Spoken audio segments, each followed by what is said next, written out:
অনেকেই স্বপ্ন দেখো বাংলাদেশ সেনাবাহিনীর একজন সৈনিক এবং অফিসার হওয়ার, কিন্তু দুর্ভাগ্যজনকভাবে বেশিরভাগ প্রার্থী মাঝপথেই বাদ পড়ে যায়। তারা বুঝতেই পারে না ঠিক কোন জায়গায় ভুলটি করলো।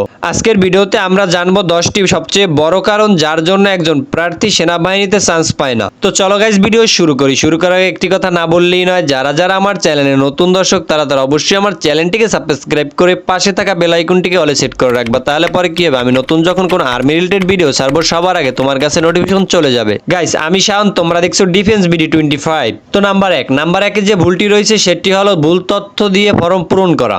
অনেকেই বয়স, উচ্চতা বা ফলাফল গোপন করে ফর্মে ভুল তথ্য দেয়। এ কারণে যেটি হয় শুরুতেই বাছাই পর্বে বাদ পড়ে যায়। সব তথ্য একদম সঠিক ও সত্য দিয়ে ফর্ম পূরণ করা উচিত। তো দুই নাম্বার যে ভুলটি রয়েছে সেটি হলো শারীরিক ফিটনেস না থাকা। সেনাবাহিনীতে দৌড়, পুশ আপ, সিট আপ এসব খুব কড়াভাবে দেখা হয়। কেউ যদি নিয়মিত অনুশীলন না করে তাহলে টেস্টে টেকা খুবই কষ্ট হয়ে যাবে। আবেদন করার 3 মাস আগে থেকেই দৈনিক অনুশীলন করা উচিত। এরপর 3 নাম্বার যে ভুলটি রয়েছে সেটি হলো আইএসএসবি সম্পর্কে না জানা।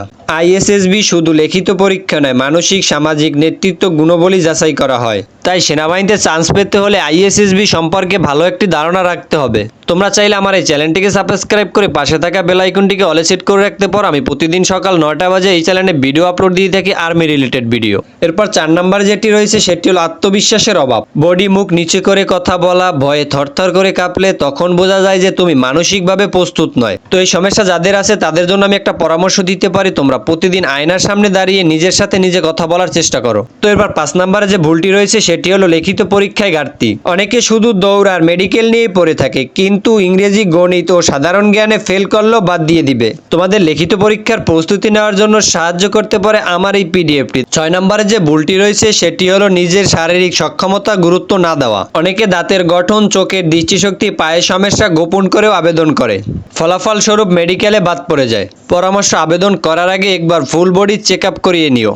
এরপর 7 নাম্বার যে ভুলটি রয়েছে সেটি হলো ঘুষ বা যোগাযোগের মাধ্যমে সেনাবাহিনীতে যোগ দেওয়ার চেষ্টা। অনেকে ভাবে টাকা দিয়ে সেনাবাহিনীতে ভর্তি হয়ে যাব, কিন্তু এই চিন্তা একদম ভুল। এতে শুধু টাকা যাবে কিন্তু চান্স পাওয়া যাবে না। এরপর 8 নাম্বার যে ভুলটি রয়েছে সেটি হলো পরিবার ও সমাজের নেতিবাচক কথা শুনে মন খারাপ করা বা ভেঙে পড়া। তোর দ্বারা হবে না, বা সাধারণ ছেলেরা কি সেনাবাহিনীতে যায়, এই কথাগুলো শুনে অনেকেই চেষ্টা করা ছেড়ে দেয়। পরামর্শ হিসাবে অন্যদের কথায় কান দিও না, নিজের উপর বিশ্বাস রাখো, চেষ্টা চালিয়ে যাও। এরপর 9 নাম্বারে আমরা যে ভুলটি করি সেটি হলো দ্রুত হাল ছেড়ে দেওয়া। প্রথমে বাদ পড়েই আর চেষ্টা করে না, অথচ অনেকেই 2-3 বার মাঠ করে তারপর সফল হয়। পরামর্শ হিসাবে বারবার চেষ্টা করো, প্রতিবারই তোমার একটা অভিজ্ঞতা বাড়বে। এরপর 10 নাম্বারে আমরা যে ভুলটি করি সেটি হলো শেষ মুহূর্তে প্রস্তুতি নেই। মাঠে যাওয়ার 2-1 দিন আগে দৌড়, পুশ আপ, সিট আপ দিয়ে এতে কোনো লাভ নেই। প্রস্তুতি নিতে হবে তোমাকে খুব কঠোরভাবে। তাই যেদিন অ্যাপ্লাই করবা সেই দিন থেকেই প্রস্তুতি নেওয়া শুরু করবা। দীর্ঘমেয়াদী একটি প্রস্তুতি নাও 6 মাস সময় ধরে। এই 10টি ভুল যদি তুমি না করো আর নিয়মিত চর্চা করো এবং প্রস্তুতির মধ্যে থাকো, তাহলে বাংলাদেশ সেনাবাহিনী একদিন তোমাকে ডেকে বলবে তুমি প্রস্তুত, জাতির একজন গর্বিত সৈনিক। তো গাইস, আজকের ভিডিওটি এই পর্যন্তই। দেখা হচ্ছে আবার কোনো নতুন ভিডিওতে। ততক্ষণ বলতে ভালো থাকবা। আসসালামু আলাইকুম। যারা যারা এখনো চ্যানেলটিকে সাবস্ক্রাইব করোনি তাড়াতাড়ি সাবস্ক্রাইব করো এবং পাশে থাকা বেল আইকনটিকে অলে সেট করে রাখো। তাহলে পরে কি আমি নতুন যখন কোনো আর্মি রিলেটেড ভিডিও ছাড়বো সবার আগে তোমার কাছে নোটিফিকেশন চলে যাবে।